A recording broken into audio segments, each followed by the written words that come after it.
আজকে কথা বলতেছি সেই আলোচিত ঘটনা তোফাজ্জল হোসেনকে নিয়ে।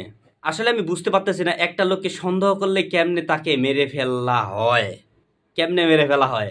এখন আমার এই কথা বলা উচিত হবে না, তারপরেও আমি বলি, যে পাঁচজন এই কাজটা করছে তারা তো কোনো না কোনো মায়ের গর্ভের সন্তান। এখন আমার প্রশ্ন হচ্ছে তাদের কাছে, তারা কি জন্মের পূর্বে তারা জানতো তাদের বাপ কোথায়? তার মা আকাম করে নাই, তার মা আকাম করে নাই, এটা কি তারা জানে? তার মা বলছে জন্মের পর এটাই তোমার বাপ, ওই জন্য জন্মের পর সে তাকে বাপ করে ডাকে। তাহলে একটা লোককে সন্দেহবশত কেমনে আপনারা মেরে ফেলেন? আরেকটা কথা বলি, তাহলে তো আপনি আপনার মাকে সন্দেহজনকভাবে মারা ফেলতে পারেন, কারণ আপনি তো জানেন না আপনার বাপকে। আপনার মা বলছে ওটা তোমার বাপ, ওই জন্য তুমি তাকে বাপ করে ডাকো। তাহলে আপনি তো জানেন না আপনার বাপকে। এখন আরেকটা কথা বলি, আপনারা তো সর্বোচ্চ বিদ্যাপীঠ ঢাকা বিশ্ববিদ্যালয়ে পড়েন। আমি তো মনে করি যে আপনারা উন্মুক্ত বিশ্ববিদ্যালয়ে পড়ার মতো আপনাদের মেন্টালিটি কাজ করে না, আপনাদের যোগ্যতা নাই উন্মুক্ত বিশ্ববিদ্যালয়ে পড়ার। উন্মুক্ত বিশ্ববিদ্যালয়ে পড়লে সাধারণ একটা সেন্স থাকা দরকার।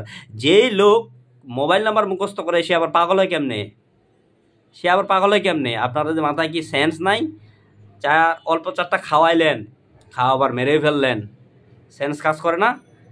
এখন একটা কথা বলি, আপনারা ভালো করে শুনেন, মন দিয়ে শুনবেন আমি যে কথাটা বলবো এখন।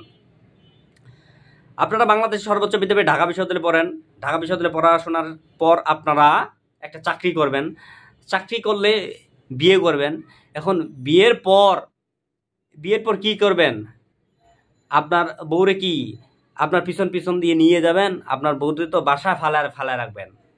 বাসা ফালা রাখলে কী করবেন? আপনার বউ যে আকাম কুকাম করবে না?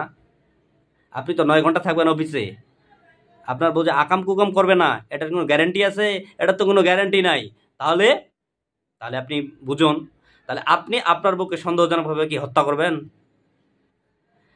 যে 5 জন এই কাজটা করছে আমি তাদের উপযুক্ত শাস্তির কামনা করছি এবং উপযুক্ত শাস্তির আমি দাবি করছি, কারণ তারাই হচ্ছে বড় চোর, তাদের মতো চোর নাই। এই সমাজে এখন গাঁজাখোর কারা? স্টুডেন্টরাই। বাবাখোর কারা? স্টুডেন্টরাই। ছিনতাই করে কারা? স্টুডেন্টরাই। ছাত্রলীগ কারা করত? স্টুডেন্টরাই। রাজনীতি কারা করত? স্টুডেন্টরাই। বর্তমান সমন্বয় কারা? স্টুডেন্টরাই। অতএব স্টুডেন্টরাই সব করতে পারে,